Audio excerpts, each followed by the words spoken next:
We ready? Y anda,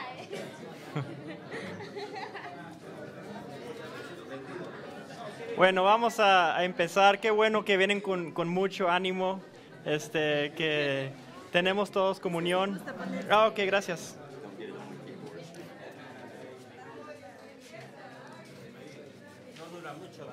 Ah, ok.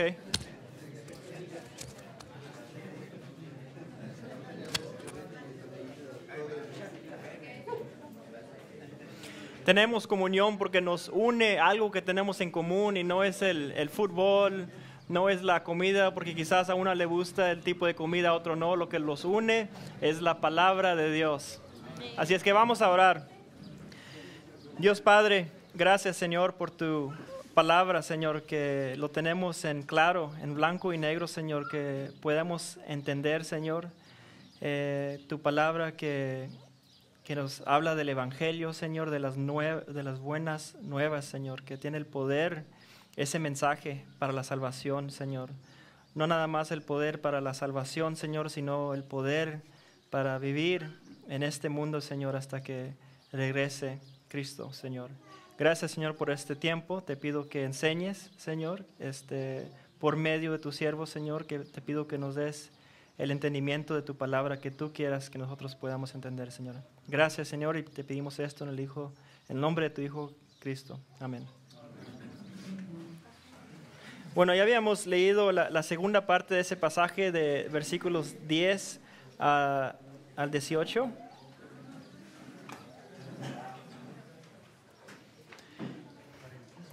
El hombre no sabía quién lo había sanado, pero respondió de una manera que evitaba su responsabilidad personal por violar la ley farisaica. Lo primero que dijo es, yo no fui yo. Vemos en el 11, él le respondió, el que me sanó, él mismo me dijo, toma tu lecho y anda. Entonces le preguntaron, ¿quién es el que te dijo, toma tu lecho y anda? Y el que había sido sanado no sabía quién fuese, porque Jesús se había apartado de la gente que estaba en aquel lugar. Así es que él no sabía que Cristo lo había sanado. Las preguntas de los fariseos al hombre demostraron que estaban interesados en buscar el quebrantor de la ley. No estaban interesados en buscar el Cristo, el Mesías, el que puede sanar con el mismo poder que tiene Dios. Ellos estaban interesados en el legalismo. ¿Quién era este quebrantor de nuestras tradiciones? Quebrantador. Jesús había sanado al hombre sin revelarse a él, como lo vimos ahí. El hombre estaba en el templo, probablemente dando gracias a Dios. Ese hombre no había podido haber entrado al templo antes porque no pudo haber caminado al templo y también quizás no lo dejaban entrar por la condición que él estaba. Jesús mostró que la enfermedad del hombre estaba conectada al pecado. Después le halló Jesús en el templo y le dijo, mira, has sido sanado, no peques más para que no te venga alguna cosa peor. Y sabemos que toda enfermedad viene por el pecado. La muerte viene por pecado. Nada bueno viene por el pecado. Y eso es cierto del salvo y no salvo. Sabemos que el que no es salvo, el pecado causa su muerte y es lo mismo al salvo, que no va a llegar nada bueno el pecado, no nada más porque es salvo. Dios puede disciplinar y puede decir hasta aquí. El que Dios ama, Dios disciplina. No todas las enfermedades vienen directamente del pecado individual, pero todas están conectadas al pecado original de Adán y la maldición resultante. Fue el castigo que vimos en Génesis.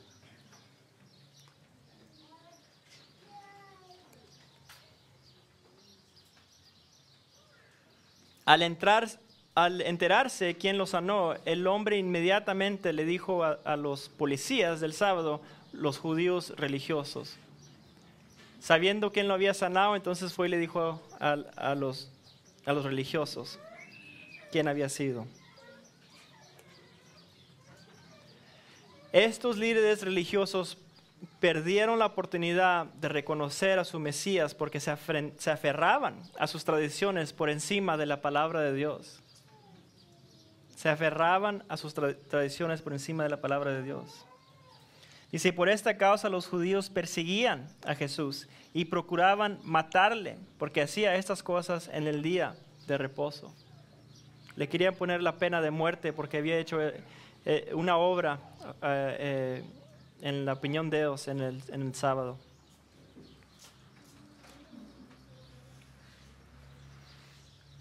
La declaración de Jesús fue una afirmación obvia de su deidad, como la demuestra la reacción en el versículo 18.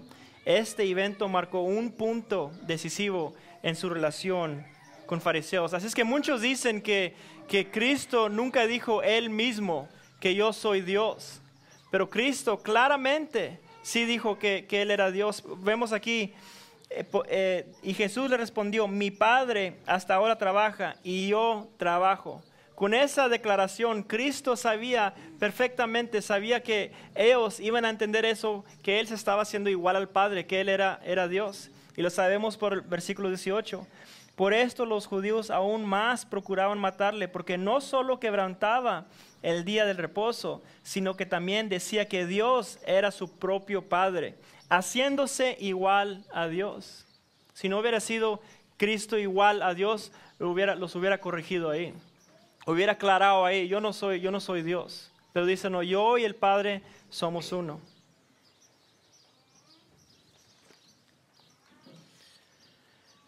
Los fariseos querían matar a Jesús porque él afirmaba ser igual al Padre y desafiaba el legalismo acerca del sábado.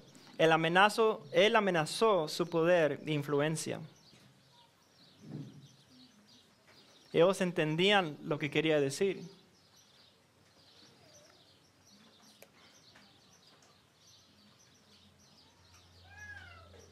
Ahora vamos a ver la igualdad con el Padre expuesta de Juan 5, 19 al 30. Y vamos a tomarlo versículo por versículo. Juan 5, 19. Las acciones de Jesús, la sanación en el día sábado y sus palabras en el versículo 17, como lo hemos visto, pusieron a los líderes religiosos judíos a la defensiva. Respondió entonces Jesús y les dijo, de cierto os digo, no puede el Hijo hacer nada por sí mismo, sino lo que va a hacer el Padre. Porque todo lo que el Padre hace, también lo hace el Hijo, igualmente. Todo lo que hace el Padre, lo hace el Hijo igualmente.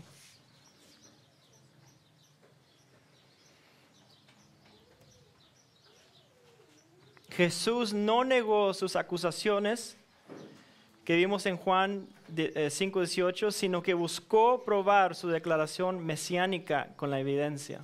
Él no las negó.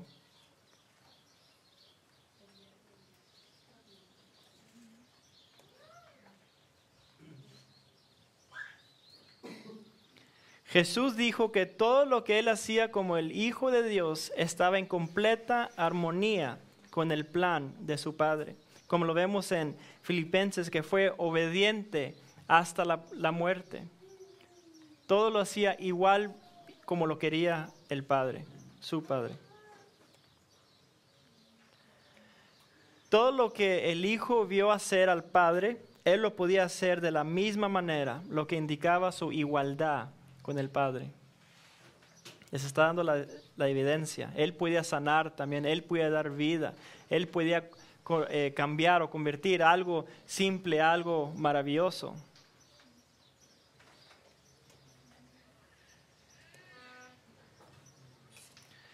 Jesús enseñó que Él es igual al Padre en ambos poder y autoridad. En poder y autoridad.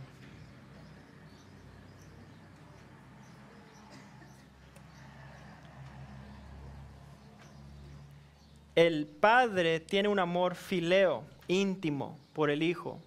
La palabra, si le puede leer, hermana, 20. Porque el Padre ama al Hijo y le muestra todas las cosas que Él hace, y mayores obras que éstas le mostrará, de modo que vosotros os maravilléis. El amor de ahí es porque el Padre ama al Hijo. El amor ahí no es el agape o agapeo, amor que vemos en Juan 3:16, que es el amor que nos tiene Cristo a nosotros, que Él nos ama sin que muchas veces el mundo no ama o las personas del mundo no aman a Él. Pero el amor del Padre y el Hijo es diferente, es amor fileo. Es amor que tiene, es amor como de un padre e hijo, un amor que significa que hay relación, que hay ambos amor. El Hijo tiene la misma autoridad y poder que el Padre para dar vida, como se ilustró cuando Él dio vida a las piernas muertas del paralítico.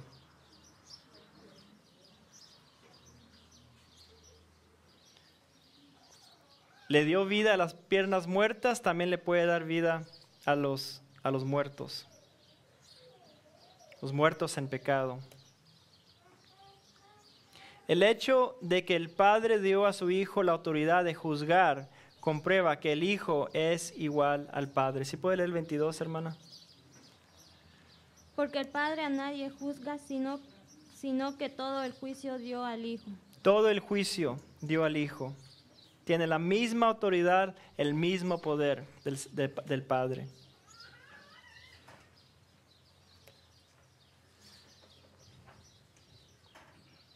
El Padre dio al Hijo el poder de juzgar para que los hombres reverenciaran o temieran al Hijo de la misma manera que reverenciaron al Padre.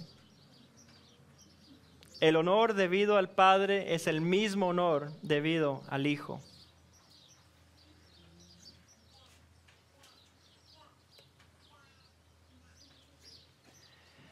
En el mismo momento que confiamos en Cristo para la salvación, la vida eterna se convierte instantáneamente en nuestra posesión personal para toda la eternidad. Y dice ahí desierto, desierto, y 3 veces dice desierto en ese pasaje, pero en este dice desierto, desierto, el que oye mi palabra y cree, una de las 100 veces que usa la palabra creer Juan en su evangelio. Y cree al que me envió, tiene vida eterna y no vendrá a condenación, mas ha pasado de muerte a vida. Lo ha pasado de muerte a vida. Y vamos a 1 de Juan 5, hermana, 11 al 13. 1 de Juan 5, 11 al 13. Y este es el testimonio, que Dios nos ha dado vida eterna, y esta vida está en su Hijo. El que tiene al Hijo tiene la vida, el que no tiene al Hijo de Dios no tiene la vida. Estas cosas os he escrito a vosotros que creéis en el nombre del Hijo de Dios, para que sepáis que tenéis vida eterna y para que creáis en el nombre del Hijo de Dios. Dice en el versículo 12, el que tiene al Hijo tiene la vida. El que no tiene al Hijo de Dios no tiene la vida. Y esto lo escribió Juan también. Y quizás a lo que se los estaba escribiendo Juan, le pueden haber preguntado a Juan, ¿para qué estás escribiendo estas cosas? Y nos da la respuesta. Estas cosas os he escrito a vosotros que creéis en el nombre del Hijo de Dios, para que sepáis. Y la palabra es saber con certidumbre. Para que sepáis que tenéis vida eterna y para que creéis en el nombre del Hijo de Dios, para que puedan disfrutar de la certeza que tienen vida eterna, no una vida que les va a quitar. Y es interesante que en la primera parte de primero de San Juan, también dice, ahí Juan, ¿por qué escribe estas cosas? En Juan capítulo 1, versículo 4.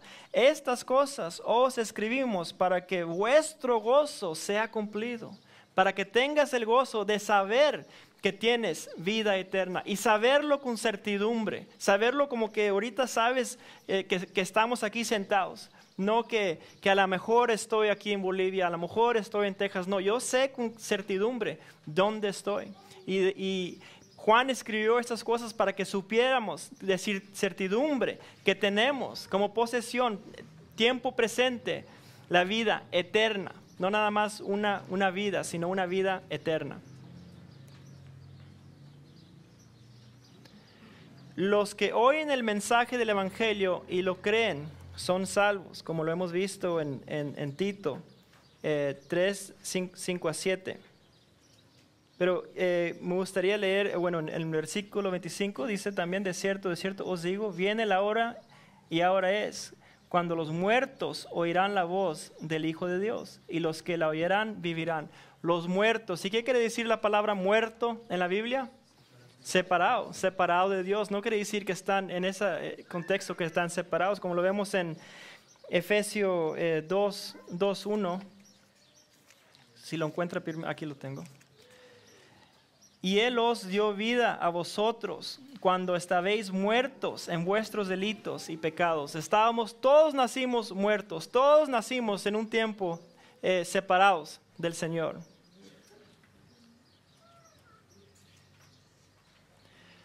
Jesús explicó que la vida en el versículo el 25 es la vida eterna que Dios concede a todos los que creen en Él. Hechos 4:2, hermano. Y en ningún otro hay salvación, porque no hay otro nombre bajo el cielo dado a los hombres en que podamos ser salvos. No hay ningún otro nombre.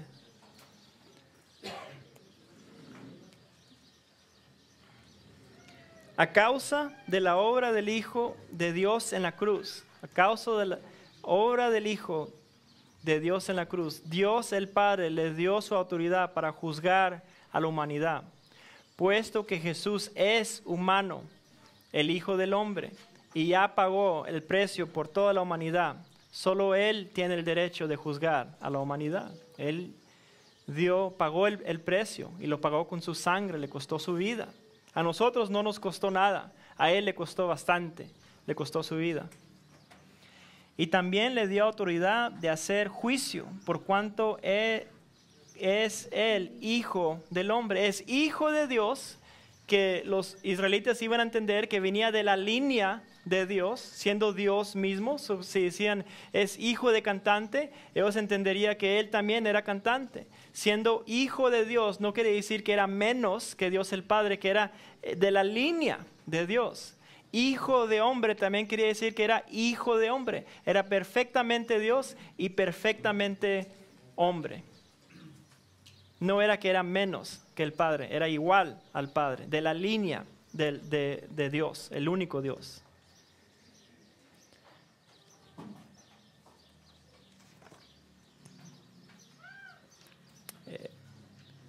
Esa no está completa, vamos a...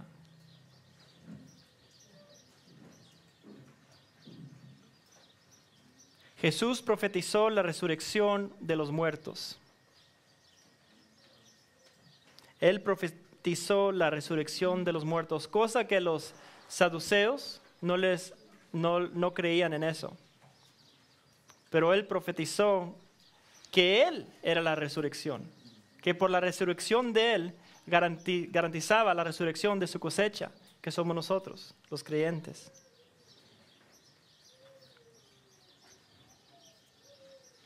No os maravilléis de esto, porque vendrá hora cuando todos los que están en los sepulcros oirán su voz. Él les llamará del sepulcro a los que creyeron en Él. El hombre es incapaz de hacer buenas obras por medio de su propia justicia. El hombre es incapaz de hacer buenas obras por medio de su propia justicia. Yo he tenido unas experiencias recientemente de unos hombres que han llegado a la iglesia y quieren tener un ministerio en la iglesia. Quizás se dan cuenta que hay un pastor nuevo en la iglesia y llegan como lobos vestidos en oveja y dicen, yo quiero ayudarte en el ministerio y quizás puedo ayudarte con la alabanza. y pues no es buena idea de que una persona nueva luego lo pones ahí en la alabanza. Y era profesional en cantando, tocando guitarra, y yo pues ahorita estoy haciendo la alabanza y mi voz no es la mejor para cantar, pero no tiene que ver qué tan buena es la voz. Pero ese hombre quería ser la alabanza. Otro hombre me quería dar con la enseñanza. Cuando estés enfermo, nada más háblame, yo vivo ahí. Otro hombre quería dar su testimonio. Y los fui conociendo a esos hombres. Uno de los hombres no creía en el infierno. No, uno dice, estoy de acuerdo con todo contigo, menos de que hay un infierno. ¿Cómo? ¿Y quieres ser líder en la iglesia? Otro hombre, y yo creo que les platiqué ayer, que él creía que no recibes el Espíritu Santo hasta que seas bautizado en agua, no bautizado por el Espíritu Santo. Y el otro hombre decía, no, yo sé que yo fui salvo porque lo sentí. Cuando yo creí y hice la oración, sentí algo. Entonces la salvación es por algo que sentiste o por la verdad que Cristo murió por nuestros pecados y resucitó, y pongo mi fe en eso, no pongo mi fe en cómo me sentí. Pero la verdad, hermanos, que Dios no está interesado en las buenas obras. Dios no quiere nada. Ellos no necesitan nada de los no creyentes. Dios primero les quiere dar algo a ellos. Dios primero les está ofreciendo un regalo. Quiere que sepan que sí hay un infierno y te vas a ir al infierno si no crees en Cristo. Esa fue la condenación de estar separados de Dios. Dios quiere que sepas que no es de ningún sentimiento que vas a sentir, o que tienes que llorar, o que tienes que hablar en lenguas, o que tienes que ser espiritual, y si no eres salvo. Dios quiere que sepan que es por gracia, es nada más creerlo, poner tu fe en eso, nada más descansar en lo que Cristo ya hizo. Dios primero quiere ofrecerles algo a ellos, no quiere nada de ellos. Todas sus buenas obras, sea en alabanza, o tratar de enseñar en la palabra, o dar su testimonio, son como trapos de inmundicia para el Señor. Y igual cuando hacemos las buenas obras por la carne, igual son como trapos de inmundicia. Si las hacemos guiados por el Espíritu Santo en la luz, entonces son buenas obras que Dios produció para la edificación del cuerpo de Cristo, de la iglesia. La justicia de Cristo en el creyente es la fuente de todas las buenas obras. El momento de la salvación, que es por la fe en Cristo, Dios declara al creyente justo y capaz de hacer el bien cuando anda en el Espíritu. No nos decimos justos. Dios nos ha declarado justos, nos ha dado la justicia de Cristo. Y vamos a verlo en 2 de Corintios 5, 21. Al que no conoció pecado, por nosotros lo hizo pecado, para que nosotros fuésemos hechos justicia de Dios en él. ¿Qué le dimos nosotros a Cristo?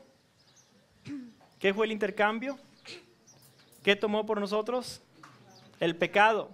Nosotros le dimos el pecado a Cristo. ¿Él qué nos dio? Justicia. Le damos el pecado, el gran intercambio. Le damos el pecado, Él nos da justicia por la gracia. Las malas obras provienen de la injusticia. Una persona injusta no puede producir buenas obras. 1 de Juan 3:10.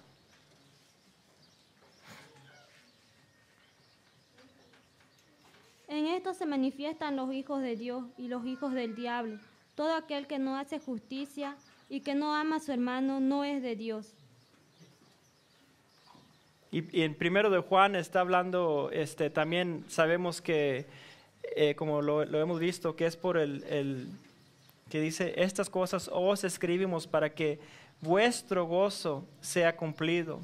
Y 4 veces en el primer, 3 veces, nomás en el primer capítulo, habla de la comunión con Dios. Así es que nosotros como creyentes también podemos caminar como una persona injusta. También podemos caminar y nuestro testimonio puede ser como una persona que es hijo de diablo.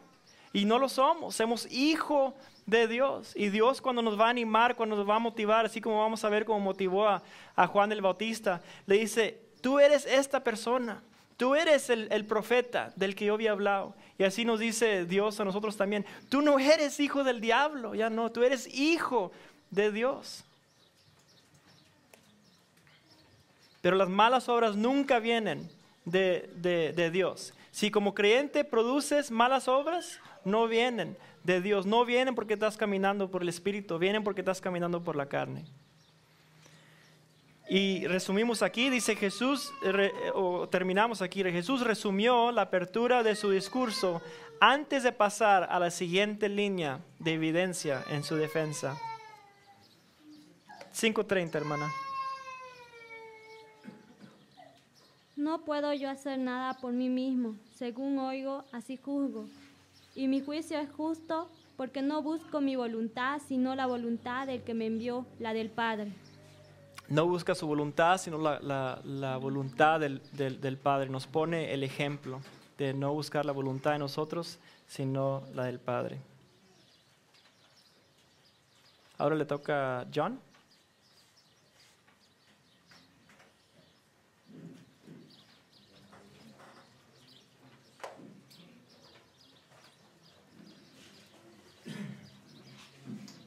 ¿71? Oh, we're barely at 49. Scare me.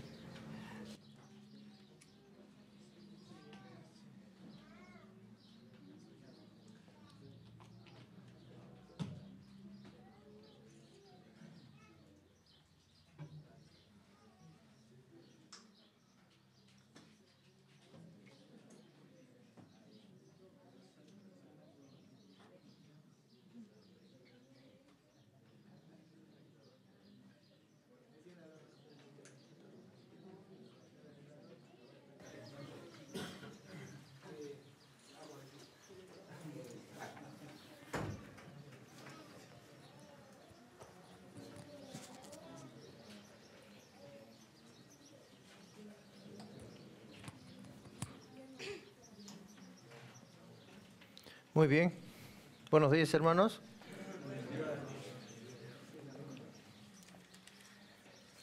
Vamos a tratar de ganar un poco de tiempo. Estamos 4 sesiones atrasados.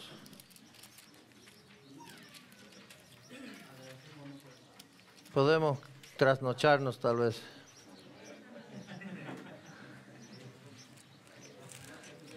Ese amén fue más o menos nomás, no sé. Estoy tan contento, hermanos, de poder estar aquí y entre hombres espirituales. Ustedes saben, ¿no? ¿Cómo se reconoce el hombre espiritual? Se sientan atrás y están así. El que está muy espiritual está así, ya cabeceando. Bueno, continuemos, hermanos. Vamos a entrar, pero primero,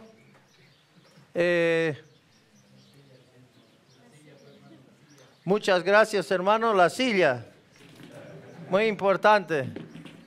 Capaz de equivocarme. La silla. ¿Cómo abro esto, hermano Brett? Muy bien.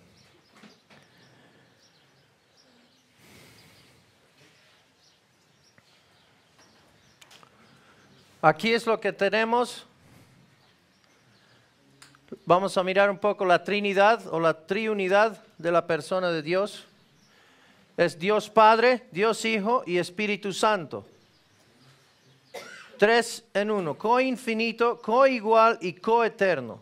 Estamos hablando de su amor, su justicia, soberano, eterno, veracidad, inmutable.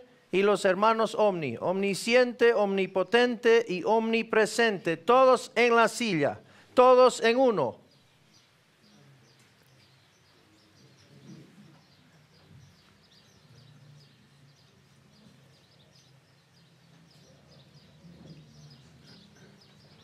Muy bien. Juan 5, 31 al 40, hermana, por favor. Si yo doy testimonio acerca de mí mismo, mi testimonio no es verdadero. Otro es el que da testimonio acerca de mí, y sé que el testimonio que da de mí es verdadero.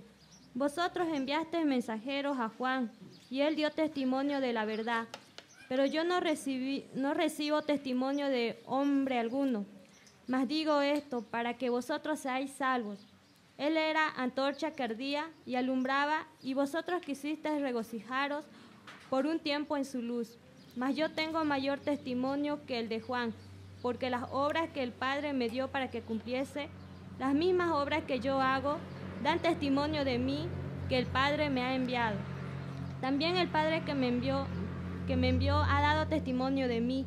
Nunca habéis oído su voz, ni habéis visto su aspecto, ni tenéis su palabra morando en vosotros, porque a quien él envió, vosotros no creéis.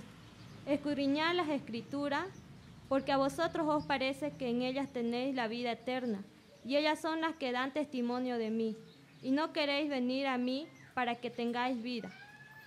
Ok, muy bien. Tenemos aquí a Cristo declarando ser Dios.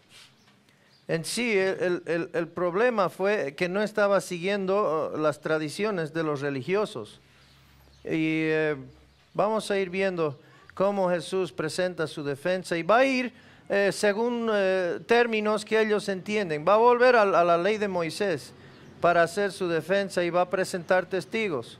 Jesús anticipó que la gente pondría objeciones a su afirmación, objeciones porque siempre objetaban a su afirmación de ser Dios, diciendo que él estaba basando su declaración únicamente en su propia autoridad. Podemos ver eso en Deuteronomio 19:15, para las reglas que había que presentar. Se necesitaba 2 testigos que den testimonio. Lo interesante es que luego cuando ellos, los fariseos, tienen que presentar testigos en contra de Jesús, no pueden hallarlos. Los testigos, vemos eso en el pasaje que acabamos de leer. Vamos a saltar aquí un poquito. Oops, other way. It's the other button. I was wondering, I was like, oh, that's not the right way.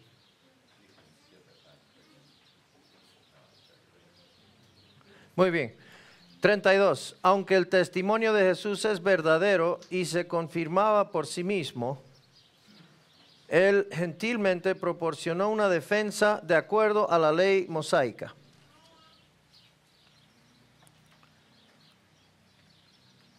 Él siendo Dios, no había mayor testimonio que él, pero ellos no creían que él era Dios. Así que había que hacerlo utilizando términos que ellos entendían. Juan 32b, Juan utilizó marturia, testimonio, 14 veces y martureo, testificar, 33 veces, haciéndolo un tema fundamental de su evangelio. 32c, los testigos ayudaron a demostrar que Jesús es Dios y el Mesías.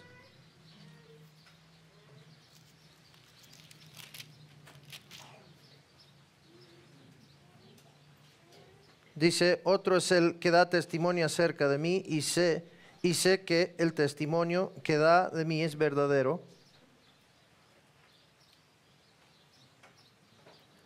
33, Jesús se refirió al comité de interrogación en Juan 1, 19 al 28 y señaló que Juan el Bautista fue un buen testigo que dijo la verdad.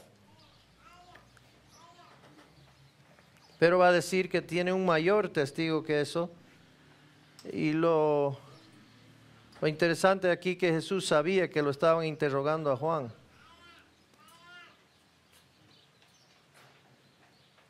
34, Jesús no rechazó el testimonio de Juan el Bautista, pero no dependió únicamente de este para legitimar su declaración de deidad. No quiere que haya ninguna duda. Van a quedar sin duda, tienen que quedar sin duda o rechazarlo. Como lámpara, Juan extrajo luz de la fuente de luz, quien es Jesucristo. Él es la luz en el sentido absoluto de la palabra. Él es la luz, no es una luz. 36a, aunque el testimonio de Juan era bueno, las obras de Jesús dieron un mayor testimonio. Ellos podían verlo, no había duda que el hombre que acabamos de aprender, el hombre enfermo en Bethesda había sido sanado.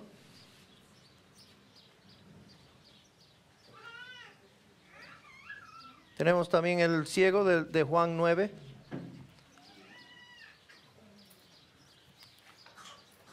(36b) Las obras de Jesús dieron evidencia empírica de su deidad.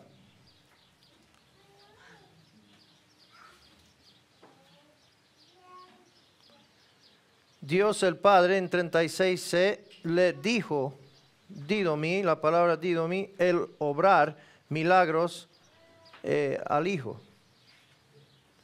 Y todas las obras que Él hace, los milagros que Él hace, es según la voluntad del Padre. Las obras que no hace, es según la voluntad del Padre.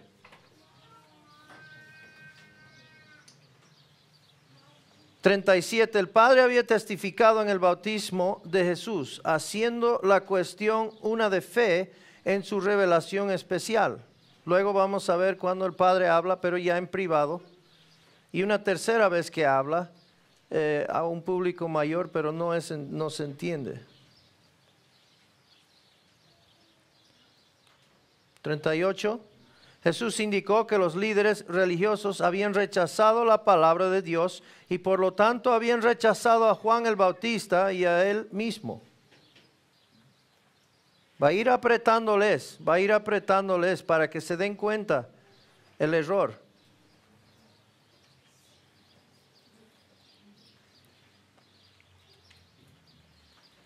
Nadie, 39, nadie profesó conocer las Escrituras mejor que los judíos religiosos. Sin embargo, Jesús indicó que se habían perdido del testimonio más importante de las Escrituras hebreas. Les dice, ustedes son estudiosos, ustedes conocen y no conocen esto, no han entendido esto, no han visto esto. Lo más importante, se habían perdido el testimonio del Mesías, de Él. Juan 5:40. Hermana, vamos a leer Romanos 1:18 al 20 enseguida, ¿ya? Juan 5:40. El problema no era la falta de evidencias para demostrar la deidad de Jesús, sino la falta de creer en la evidencia abrumadora. Porque la ira de Dios se revela desde el cielo contra toda impiedad e injusticia de los hombres que detienen con injusticia la verdad. Porque lo que de Dios se conoce le es manifiesto, pues Dios se lo manifestó. Por las cosas invisibles de Él, su eterno poder y deidad se hacen claramente visibles desde la creación del mundo, siendo entendidas por medio de las cosas hechas, de modo que no tienen excusa. No tienen excusa. Restringen la verdad, dice. Cuando el hombre dice no hay evidencias, miente.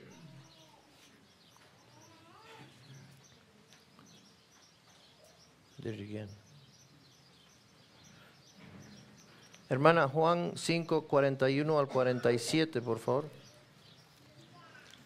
La gloria de los hombres no recibo, mas yo os conozco que no tenéis amor de Dios en vosotros. Yo he venido en nombre de mi Padre y no me recibís. Si otro viniera en su propio nombre, a ese recibiréis. ¿Cómo podéis vosotros creer,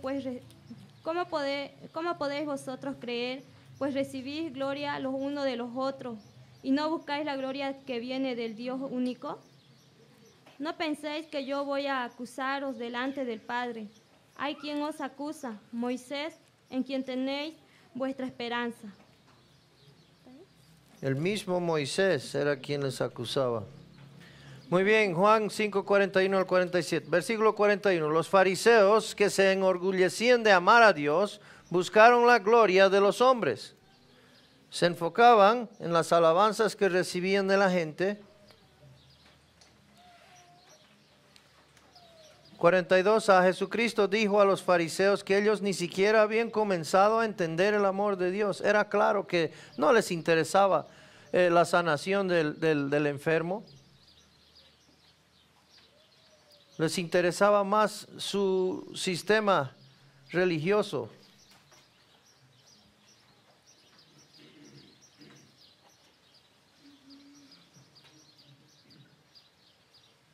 Jesús vino a la tierra en la autoridad del Padre y los líderes religiosos no le recibieron.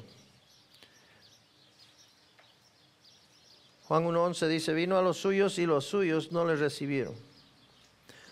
43b, después de haber rechazado la verdad, ellos creyeron la mentira. Hermana, 2 Tesalonicenses 2, 8 al 12, por favor.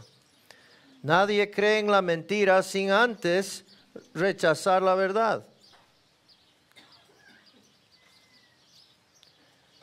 Tienen que saber la verdad para rechazarla.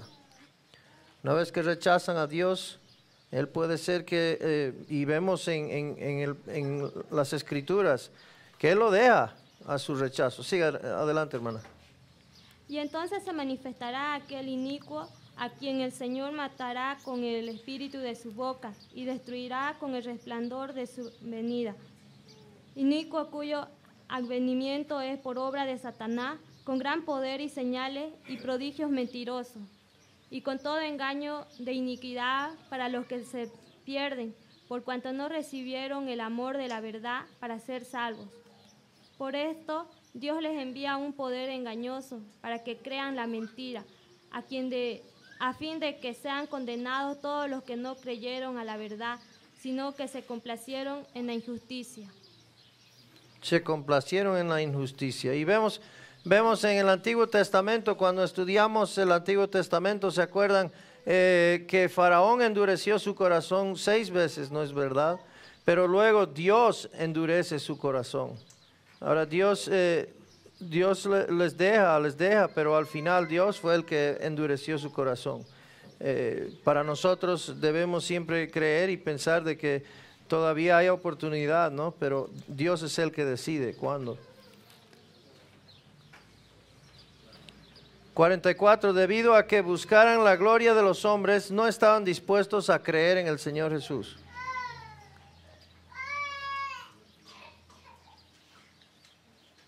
No estaban dispuestos a perder lo que tenían, la estructura que habían creado, su sistema religioso, su posición. La misma estructura en la que colocaron su confianza testificaría en su contra en el día del juicio, debido a que la Escritura habló de Cristo. Se lo habían perdido eso.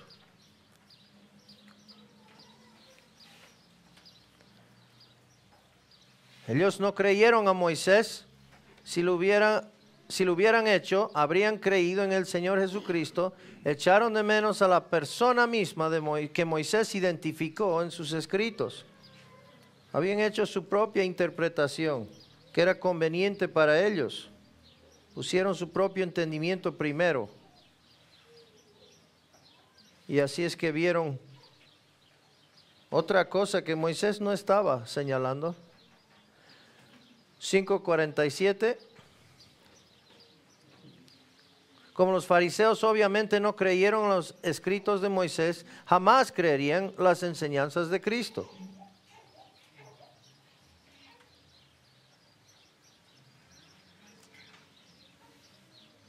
Y en conclusión, los fariseos se negaron a creer los testimonios evidentes de la deidad de Jesús. El testimonio del Padre, el testimonio del testigo Juan el Bautista, el testimonio de Jesús, sus obras y el testimonio de la Escritura misma. Ignoraron todo porque sus tradiciones religiosas eran demasiado importantes. Estaban cegados. Viendo la verdad, ellos rechazaron. Ok, vamos a ver otra controversia sobre el sábado. Mateo 12, 1 al 8, hermana. Y también vemos lo mismo en Marcos 2, 23 al 28 y Lucas 6, 1 al 5.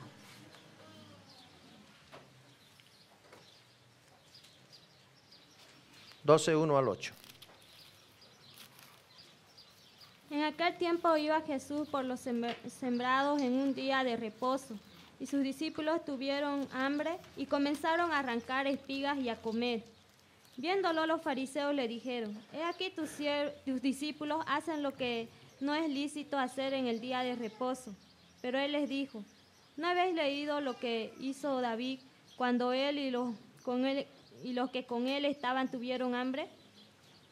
Como entró en la casa de Dios y comió los panes de la proposición, que no le era lícito comer ni a él ni a los que con él estaban, sino solamente a los sacerdotes.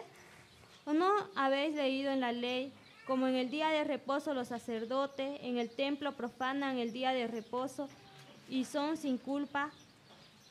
Pues os digo que uno mayor que él, que el templo está aquí. Y si supieses que significa misericordia quiero y no sacrificio, no condenaríais a los inocentes, porque el Hijo del Hombre es el Señor del día de reposo. Es el Señor del día de reposo.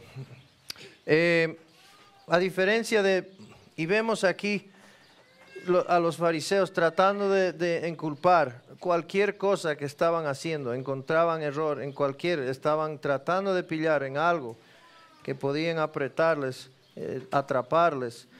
La diferencia de el fariseo al saduceo era que el saduceo se mantenía a lo que estaba escrito. Sin embargo, el fariseo decía: no, tenemos una ley oral que fue pasada a través de los tiempos desde Moisés para con nosotros, y justamente nosotros somos los guardadores sagrados de la ley oral. Gracias a Dios que no fue pasada a nosotros hoy en día así, que lo tenemos escritos. Vamos a entrar aquí. Y la verdad es que ellos utilizaban esa ley oral para su propia conveniencia y lo cambiaban o lo hacían de acuerdo a su situación. Introducción. En Mateo, estos episodios siguen tópicamente y temáticamente después del mensaje del Señor sobre el yugo y la carga. Dice el Señor Jesús en Mateo 11:28, mi yugo es liviano. Y es liviano, muy diferente al yugo de los fariseos, el yugo de la ley. El día sábado se había convertido en una pesada carga para el pueblo de Israel a causa de la ley oral, la tradición. Era muy difícil acordarse todo lo que uno tenía que cumplir. Uno no podía ni salir de su puerta y preocuparse en quebrantar la ley. Esto no era descanso, y ellos tenían muchísimas leyes, ¿no?, que había que cubrir. Es como el policía cuando le para a uno y le quieren inculpar de algo, no le pillan algo que tiene mal con el vehículo o algo y sacan ¿qué? Su librito de códigos, ¿verdad? Y ahí tienen, sí o sí van a tener algo de qué pillar. Según el código 523, sección A, ya está. Entonces lo mismo los fariseos, tenían su libro de códigos. La palabra de Dios es confiable, la ley escrita de Moisés, y peor, no era un libro sino era oral. La ley escrita de Moisés es confiable. La palabra de Dios, hermanos, es confiable. No depende de un apóstol, no depende de un profeta para que nos diga qué es lo que está diciendo el Señor. Lo tenemos escrito, hermanos, y podemos confiar en Él. Está completa lo que Dios quiere decirnos. La ley oral o la tradición de los fariseos no era confiable, a pesar de que decían que venía de Moisés. Los religiosos la habían escrito. Los religiosos la habían escrito.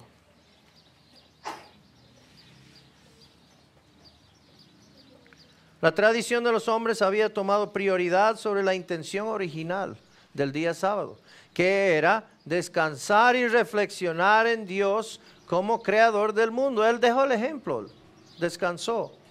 El último día, séptimo día, lo descansó y por ende era un día de descanso. Y las cosas de la semana, las cosas cotidianas, era para descansar y era un día de reflexionar. Eso no quería decir que uno no hacía nada, que no salía de su puerta, sino que no se dedicaba a las cosas de la semana. Los sacerdotes, ellos tenían que sacrificar los sábados, todos los sábados. Habían convertido el día sábado en un ídolo. Ya no entendían la razón del por qué Dios lo había instituido.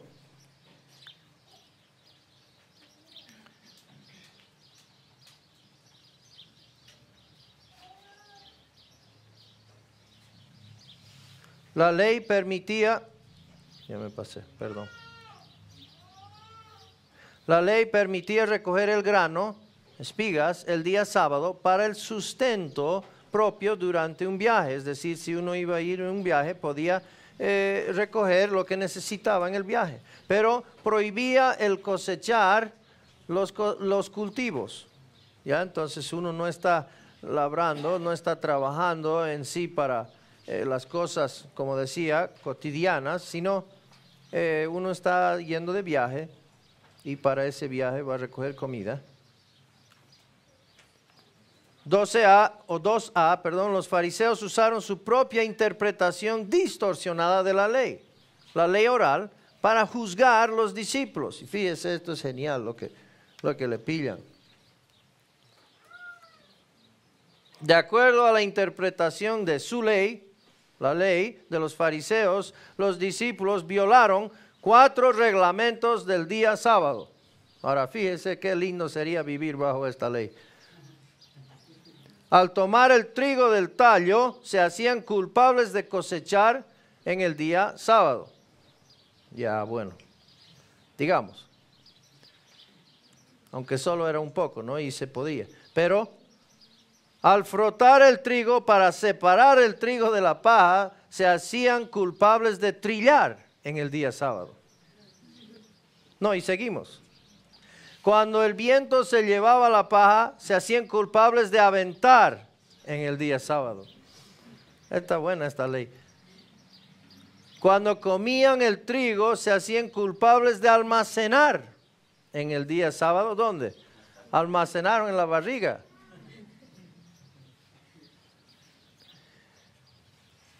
Esto era la ley farisaica, no era de Moisés.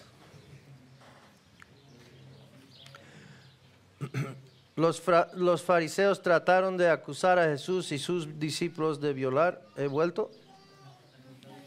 de violar la ley de Moisés.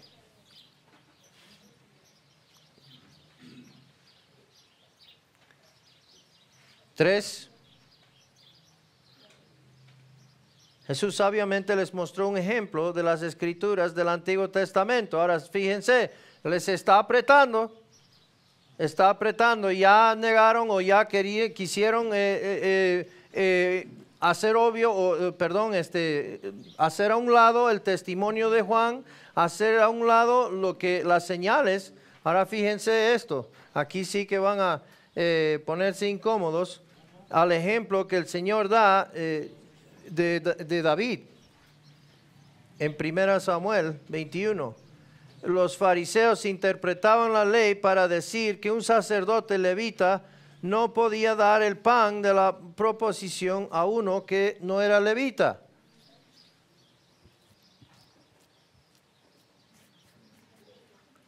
A uno que no era levita. Entonces, esto es lo que ellos decían. Primeramente, era para el sacerdote, pero eso no significaba que no podían darlo a otro. 4b, si los fariseos tenían la razón, el rey David y sus hombres rompieron la ley. Los fariseos estaban equivocados y ellos no harían nada para dañar el nombre del rey David. Tenemos un problema. 4c, Jesús comprendía a los fariseos y los atrapó en su propio sistema religioso. Había una falla en su sistema religioso. El Señor entendía su sistema mejor que ellos. Eso es un problema. Cuando el que te debate conoce tu sistema mejor que tú. Odio abogados así, ¿no? Cuando están en contra de uno, ¿eh? 4d, si David pudo romper su tradición oral y no ser condenado por ellos, ellos no tenían derecho de condenar las acciones de los discípulos del Hijo mayor de David, Jesucristo. Ya voy a leer de nuevo. 4. Si David pudo romper su tradición oral y no ser condenado por ellos, ellos no tenían derecho de condenar las acciones de los discípulos, porque era lo mismo del hijo o menor, del Hijo mayor de David, Jesucristo. ¿Ya?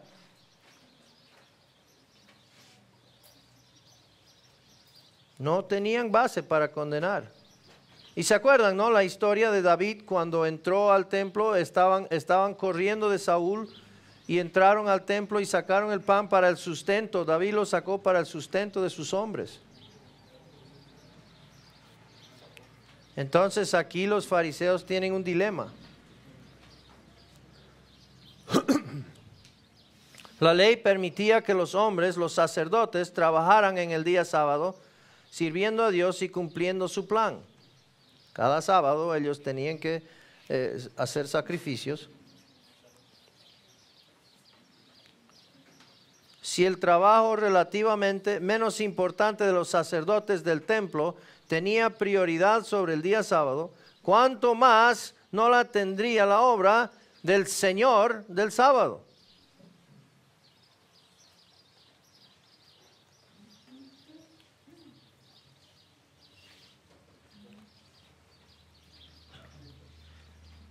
Citando Oseas 6:6, Jesús indicó que Dios se deleita en que tengamos misericordia, en que lo conozcamos a Él, más que en la mera adherencia al ritual.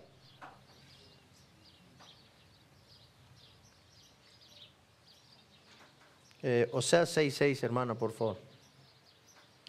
Porque misericordia quiero y no sacrificio, y conocimiento de Dios más que holocaustos. Ok. 7b.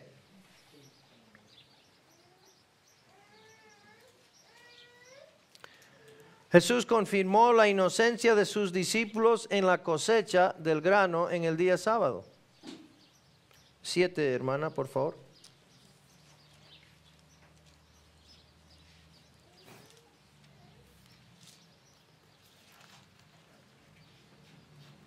Mas ellos, cual Adán, traspasaron el pacto, allí prevaricaron contra mí. Marcos. Mateo 12:7, sí, perdón, hermano. Y si supieses qué significa misericordia quiero y no sacrificio, no condenaríais a los inocentes. Eso es, ya, gracias. Marcos 2:27 dice así: también les dijo, el día de reposo fue hecho por causa del hombre y no el hombre por causa del día de reposo. No al revés.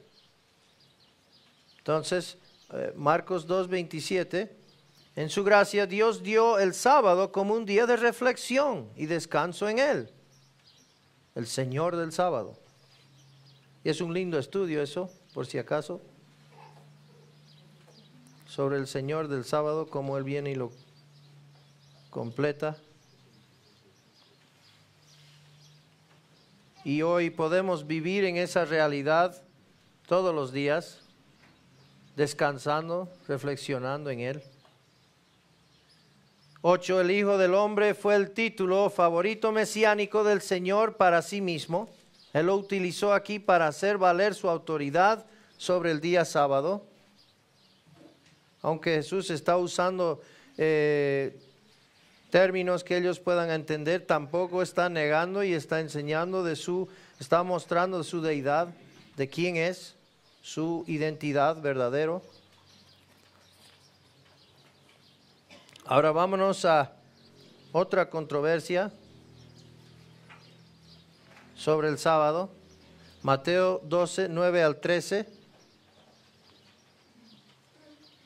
Marcos 3:1 al 5, Lucas 6:6 al 11. Empecemos por Lucas 6:6, hermana. Aconteció también en otro día de reposo que él entró en la sinagoga y enseñaba. y estaba allí un hombre que tenía seca la mano derecha. Que esto era otro día de reposo y Jesús continuó centrándose en la enseñanza de la verdad. 7, hermana. Y se acechaban los escribas y los fariseos para ver si en el día de reposo lo sanaría, a fin de hallar de qué acusarle. A fin de hallar de qué acusarle. Los líderes religiosos habían decidido levantar un caso contra Jesús. Y es posible que habían colocado al hombre de la mano seca allí mismo para acusarle. Es decir, lo pusieron ahí para que él mismo caiga en su supuesta trampa. 8, hermana. Mas él conocía los pensamientos de ellos y dijo al hombre que tenía la mano seca: levántate y ponte en medio. Y él, levantándose, se puso en pie. Ahora, observen, hasta este punto ellos han estado observándole, están observando y le ponen ahí al enfermo y la reacción de Jesús aquí. El Señor conocía sus pensamientos y los confrontó, llamando al hombre al frente.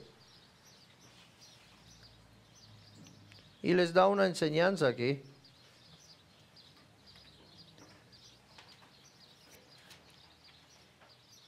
¿Es lícito en el sábado hacer bien o mal, sanar o destruir? 6:8, hermana, ¿lo leo? Mas él conocía los pensamientos de ellos y dijo al hombre que tenía la mano seca: levántate y ponte en medio. Y él, levantándose, se puso en pie. El 9, perdón. Entonces Jesús les dijo: os preguntaré una cosa. ¿Es lícito en día de reposo hacer bien o hacer mal? ¿Salvar a la vida o quitarla? Ahora ellos estaban viendo lo superficial, que no había que quebrantar unas reglas que ellos habían puesto, pero al hacer eso estaban obviando, estaban omitiendo lo que era el sentir del sábado y enfocándose en su propio sistema religioso. 11:2, hermana de Mateo, por favor. Y les dijo: ¿qué hombre habrá de vosotros que tenga una oveja y si ésta cayere en un hoyo en día de reposo, no le eche mano y la levante? Pues, ¿cuánto más vale un hombre que una oveja? Por consiguiente, es lícito hacer el bien en los días de reposo. Jesús argumentó que las personas son más importantes que los animales. Y si los líderes religiosos permitían cuidar de un animal en el día sábado, entonces también deberían de permitir el cuidado de un hombre, lógicamente. Les dije, si pierden una oveja en un pozo, pues ¿acaso no lo levantan, no lo sacan?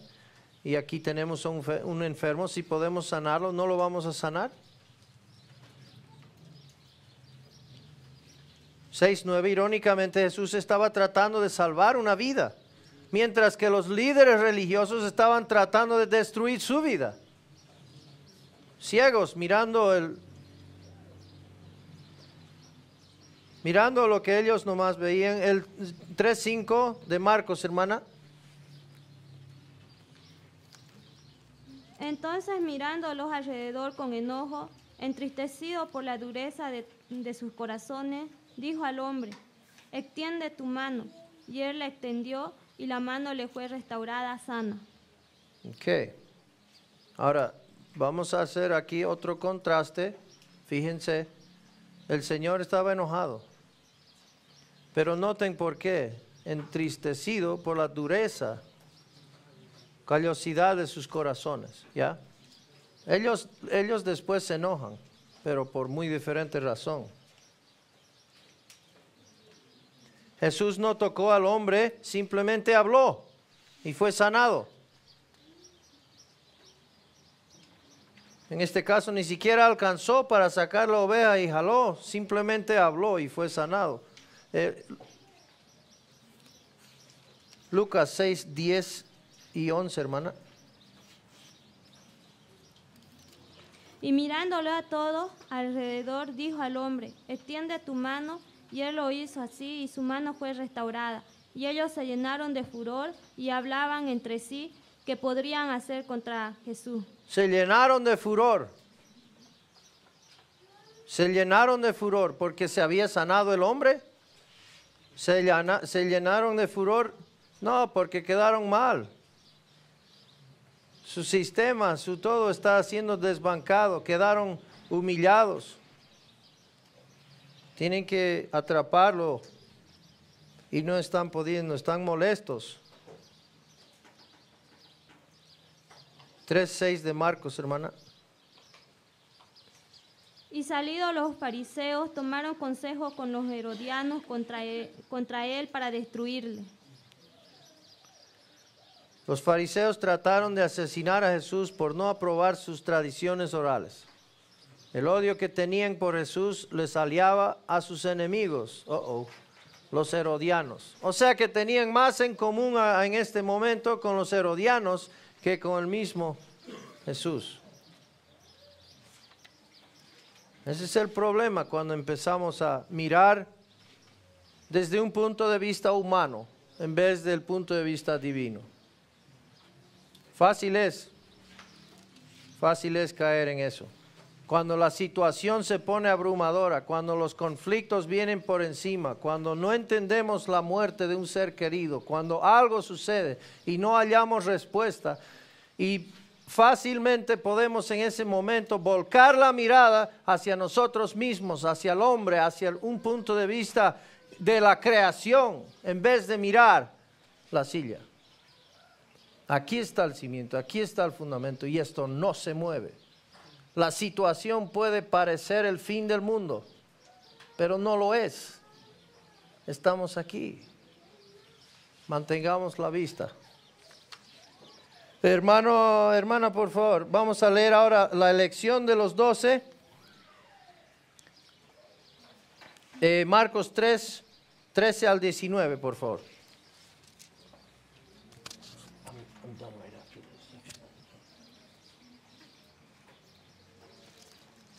Después subió al monte y llamó así a los que él quiso, y vinieron a él.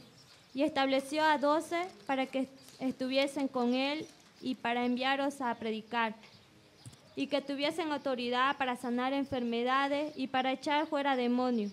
A Simón, a quien puso por sobrenombre Pedro, a Jacobo, hijo de Zebedeo, y a Juan, hermano de Jacobo, a quienes apellidó Boanerges, esto es, hijos del trueno, a Andrés, Felipe, Bartolomé, Mateo, Tomás, Jacobo, hijo de Alfeo, Tadeo, Simón el cananista y Judas Iscariote, el que le entregó, y vinieron a casa. Lucas 6, 12, hermana. En aquellos días él fue al monte a orar y pasó la noche orando a Dios.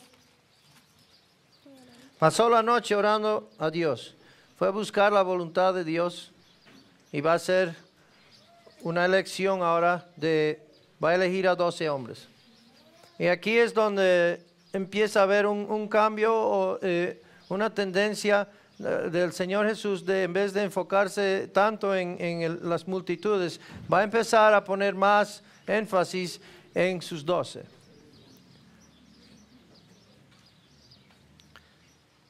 La elección de los 12. Entonces Jesús pasó toda la noche en oración pensando en los 12.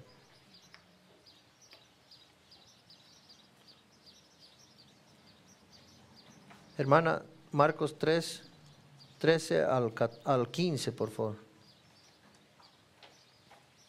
Después subió al monte y llamó así a los que él quiso y vinieron a él. Y estableció a 12 para que estuviesen con él y para enviarlos a predicar, y que tuviesen autoridad para sanar enfermedades y para echar fuera demonios. ¿Hasta el 15?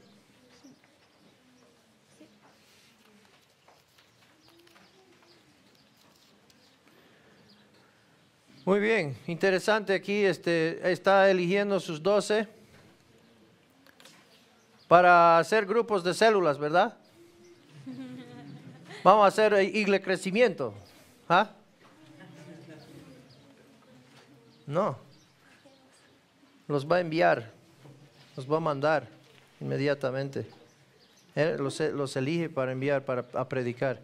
13 de los muchos discípulos que le seguían, Jesús eligió a 12 para ser parte de su círculo íntimo. 14 apostelo, es decir, enviar o delegar. Explica el propósito de Cristo en la elección de los 12. Ellos fueron enviados a predicar, queruso, proclamar públicamente el mensaje del reino en toda la tierra de Israel. Y vemos que los apoderó aquí, les dio cierto poder. Interesante. Estos 12 apóstoles, versículo 13, sirvieron a la nación de Israel.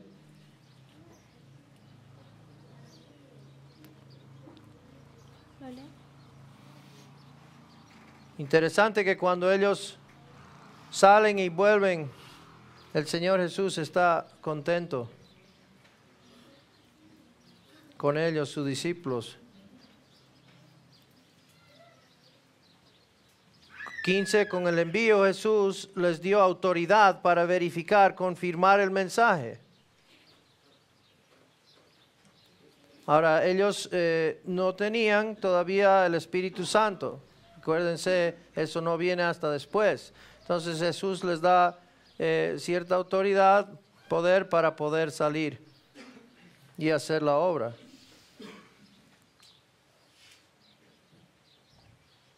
Lucas, hermana, 6, 14 y 15. A Simón, a quien también llamó Pedro, Andrés su hermano, Jacobo y Juan, Felipe y Bartolomé, Mateo, Tomás, Jacobo hijo de Alfeo, Simón llamado Celote, Judas hermano de Jacobo y Judas Iscariote, que llegó a ser el traidor. Ok, entonces ahí vamos introduciendo a los 12 discípulos, conocemos sus nombres. Dan los nombres de los 12 discípulos y vamos a ir conociéndoles más y más al atravesar la vida de Jesús. Entonces ahí termina la sección, ¿vamos a continuar o damos un descanso? No, Clovis, lo que va a hacer, hazlo rápido. Vamos a tomar 10 minutos. El hermano Clovis tiene algo.